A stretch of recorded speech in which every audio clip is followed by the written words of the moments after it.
Hi అండి, అందరికీ నమస్తే. వెల్కమ్ టు అవర్ ఛానల్ మన చేతి వంట విత్ సంధ్య. కొబ్బరికూర శనగపప్పు కర్రీని ఇలా ఎప్పుడైనా ఒకసారి ట్రై చేసి చూడండి. రైస్ రోటీస్ తో కాంబినేషన్ గా చాలా రుచిగా ఉంటుంది. ఈ కర్రీ కోసం ఒక పెద్ద ఉల్లిపాయని ఇలా ముక్కలుగా కట్ చేసి పెట్టుకోండి. అలాగే 2 పచ్చిమిర్చిని కూడా కట్ చేసి పెట్టుకోండి. పచ్చి కొబ్బరిని చక్కగా తురిమి ఇలా కొబ్బరికూరని ప్రిపేర్ చేసుకుని పక్కన పెట్టుకోండి. తర్వాత ఒక కుక్కర్లో 1 కప్ శనగపప్పుని తీసుకోండి. శనగపప్పుని క్లీన్ గా వాష్ చేసుకున్నాక ఇందులో 1 కప్ శనగపప్పుకి 3 కప్స్ వాటర్ ని యాడ్ చేసుకుని మూత పెట్టి 2 విజిల్స్ వచ్చే వరకు ఉడికించి స్టవ్ ఆఫ్ చేసేయండి. శనగపప్పుని ఇలా మెత్తగా ఉడికించుకోవాలి. ఒక ప్యాన్ లో 3 టేబుల్ స్పూన్స్ వరకు ఆయిల్ ని వేసుకుని ఆయిల్ హీట్ అయ్యాక 1/2 టీ స్పూన్ ఆవాలు, 1/2 టీ స్పూన్ జీలకర్ర వేసుకుని 4-5 వెల్లుల్లి రెబ్బల్ని దంచి వేసుకోండి. 1 టీ స్పూన్ వరకు అల్లం తురుముని వేసుకోండి. ఈ కర్రీలో అల్లం వెల్లుల్లి పేస్ట్ కంటే అల్లం వెల్లుల్లిని ఇలా వేసుకోండి, రుచిగా ఉంటుంది.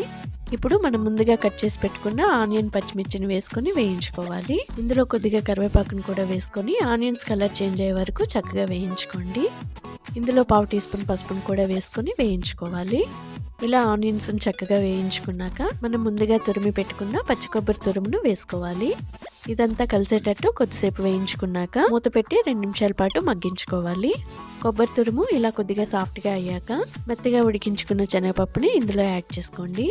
ఇదంతా కలిసేటట్టు ఒకసారి చక్కగా కలుపుకున్నాక ఇందులో 1.5 టీ స్పూన్స్ వరకు కారంని వేసుకుని 1 టీ స్పూన్ వరకు సాల్ట్ని కూడా యాడ్ చేసుకుని 2 నిమిషాల పాటు చక్కగా వేయించుకోవాలి.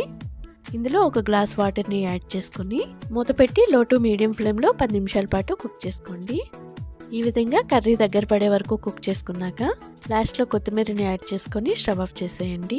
అంతేనండి, ఈసారి శనగపప్పు పచ్చి కొబ్బరి తురుము కాంబినేషన్లో ఇలా కర్రీ తయారు చేయండి. రైస్తో పాటు చపాతీ పుల్కాలతో చాలా బాగుంటుంది. ఇలాంటి మరెన్నో టేస్టీ రెసిపీస్ కోసం మన ఛానల్ని సబ్స్క్రైబ్ చేసుకోండి. మన రెసిపీస్ మీకు నచ్చితే లైక్ చేసి మీ ఫ్రెండ్స్కి, ఫ్యామిలీ మెంబర్స్కి తప్పకుండా షేర్ చేయండి friends. Thank you for watching this video.